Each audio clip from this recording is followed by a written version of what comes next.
Hello, everyone. Today is Friday, January 7th, 2022.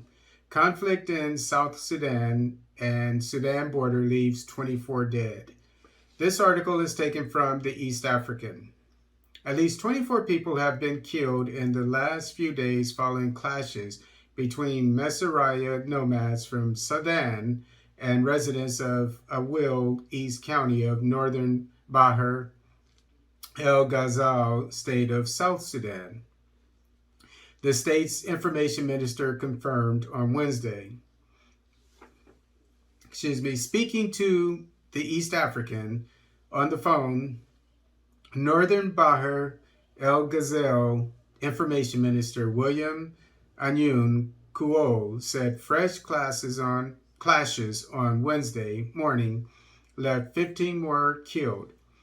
We have been having a series of attacks on civilian settlements, he added. Mr. Kuo said the National Army repulsed the attackers. However, the South Sudan People Defense Forces is yet to confirm the incident. Up to now, we have been told they are still there and we don't know what will happen next. That area has no network coverage. We are relying on radio communication with military garrisons in that area, he claimed. Awil is near the Sudan and South Sudan border. On Tuesday, Awil East County Commissioner Kier Yor Luau said at least 9 people were killed in separate attacks in the last 5 days in the area. He called on the national government to engage neighboring authorities to resolve the crisis. Efforts to get Sudan's authorities for comments were not successful. However, because Sudan doesn't care, Sudan is run by Arabs, and South Sudan is real Africans. So the Arab Sudanese people, the government, they don't care about real African people. However, the representative of the Mesariah community in northern Bahar el Ghazal state, Ibrahim Marek, who is also a senior member of the Border Peace Committee comprised of the Dinka Malual and Mesariah, condemned the attacks and called on the Sudanese government to immediately intervene to avoid further escalation. Good luck on that.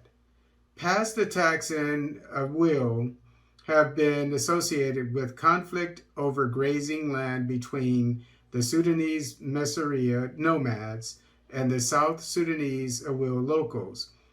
Due to season changes in Sudan, Mesariah nomads with their herds of cattle normally move to South Sudan's Awil and Abyei areas in search of water and pasture. Several peace conferences between Dinka and Maluel and Mesariah have been held in the past, resulting in resolutions of maintaining peace, monitoring crime, and payment of blood compensation in case of murder. So basically, the Arabs, if you want to call them that, they're mixed with between Arab and real African. In Sudan are not respecting the nomads with their cattle. They're not respecting the border, which is because at one time there wasn't a border 15 years ago, roughly, before South Sudan became a country. I think it was maybe 10 years ago, but nor do the so-called Arab Sudanese, from what I understand, respect real Africans, real Black people.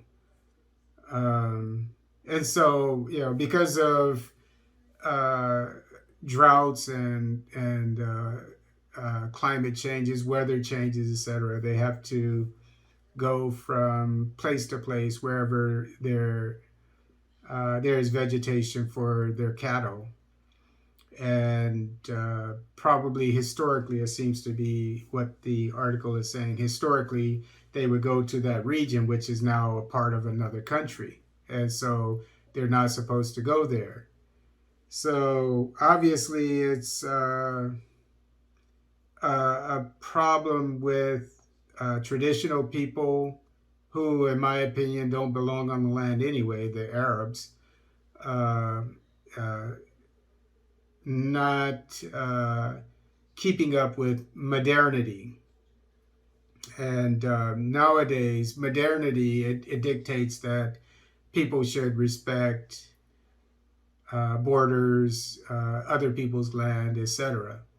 So this, you know, I, in another article that I covered a few weeks ago, the President Kiir, he said they have a very large military. By the way, I don't want to say what I think it is, but it's extremely large.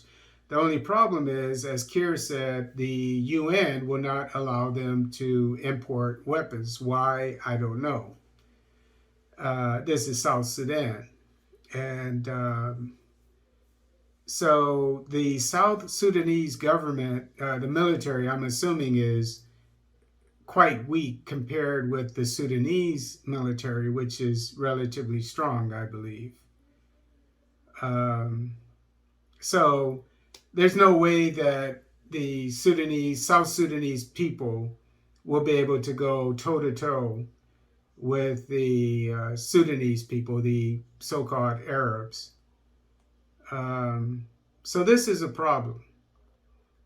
But it's something that Pan Africanists and even those who are not Pan Africanists on the African continent need to take to heart. Militaries are extremely important. And this is a case in point where if your military isn't strong, or as at least as strong as your enemy, in this case, your enemy are the so-called Arabs and nomads in Sudan coming across the border and killing real African people in South Sudan. And so the reason why they're able to get away with this is because they have a stronger military. So just bear this in mind. All sub-Saharan African countries need to get their militaries strong enough so that they can defend their people and their countries and their national interests.